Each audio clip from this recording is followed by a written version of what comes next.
House, the two candidates would come down and take their seats.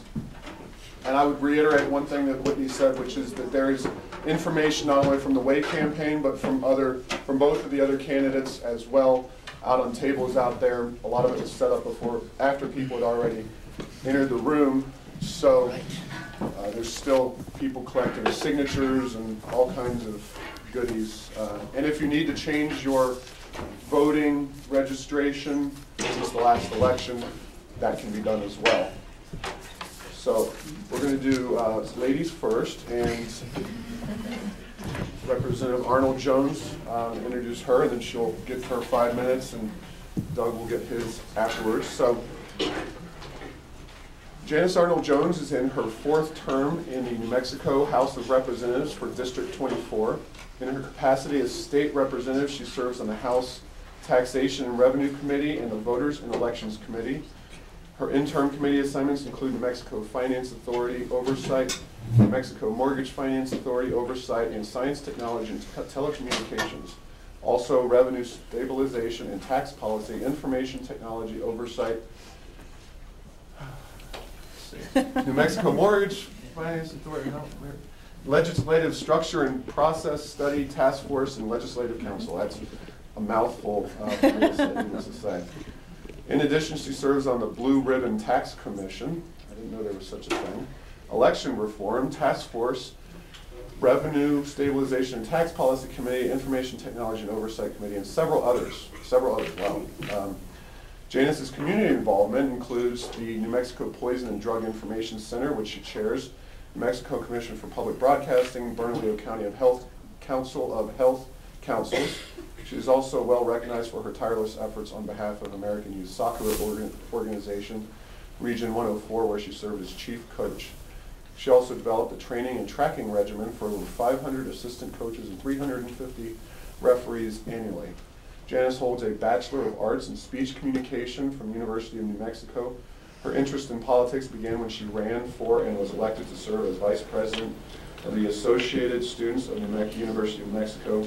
She also became a legislative intern for Republican members of the state Senate and was instrumental in writing the passage of New Mexico's criminal sexual conduct legislation. Janice is currently employed by Parallax Incorporated, managing a local office utilizing her 30 years of diverse managerial, administrative, and communication experience. In that role, her past employment has included project management, business management, consulting, research analyst, technical writer, variety of other tasks for the Department of Energy.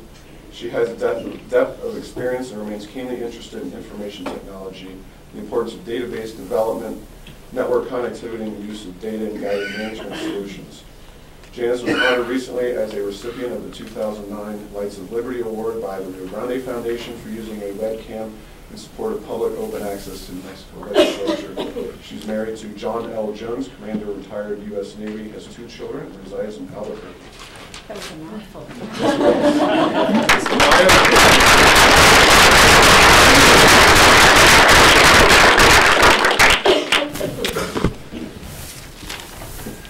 I want to begin by applauding the Rio Grande Foundation for creating an opportunity for candidates to present ourselves to the public and the media in what I believe is a historic moment. Most often, the voting public is not exposed to the broader field of candidates until just before the primary election. This event will allow you to become better acquainted with those of us present this evening to allow you a choice in whose campaign you might want to support over the next weeks and months. We are also at a historic moment in our nation and in our state, for it has never been that we are in such a state of despair and depression in so many of our trusted institutions.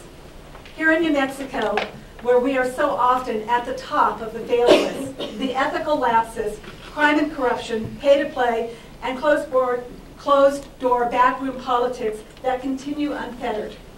Over the last 7 years, New Mexico government has become bloated, budgets have been broken, the Constitution is being trampled, education has failed, overregulation is the norm, cronyism is high, all economic classes are worse off, businesses are failing, the economy stinks. and private capital won't come here without huge infusions of corporate welfare, which only adds to the burden of taxpayers. There is, however, a glimmer of hope, and you're it. As our republic has done since its early days, the people are rising up. We can find opportunity when everyday citizens are paying attention, and you are. And they are now demanding something more than a soundbite to cure these problems. I have been meeting with concerned citizens around the state, Tea Party groups, 9/12 coalitions, Republican Party meetings, and my own Saturday morning coffees, and their voices are all saying the same thing. Stop the insanity. Stop it now. Restore government to its basics, end the ethical lapses, crime, corruption, cronyism, pay to play, and theft from taxpayers. Foster an environment of trust and embolden a framework of private enterprise to take hold and grow jobs for the benefit of our citizens. I am running for governor to do just that because I am the right woman with the right background at the right time. As governor, I will focus on diversifying our state's economy. New Mexico is languishing in the state of potential. It is caused by regulatory and tax uncertainty and a clear message that government makes it difficult to do business in New Mexico. It is time to move from a state of potential to a state of excellence and a state of prosperity. You begin that change with a commitment to private enterprise and entrepreneurial zeal. As governor, I will bring ethical leadership to address our history of corruption, and I will treat my service to you as a public trust. As governor, I will not tolerate the shakedown of business as a right to do business. Ethics must be matched with education. Almost 62% of our budget goes to education, with barely 50% of our students graduating and only 46% graduating from UNM in 6 years. I would say that education has clearly been an investment with the poorest return. No more. If our educational institutions cannot deliver results, we must look elsewhere. New Mexico has tremendous opportunity. It is rich in intellectual capital and natural resources. As your governor, I will lead New Mexico to become the largest exporter of energy in the nation. To do so will require a commitment to the necessary infrastructure for energy transmission, internet and telephone connectivity, a renewed commitment to resource application, including the latest advances in mining and agriculture. We can diversify our economy and enable every New Mexican to take control of their lives without waiting for the government.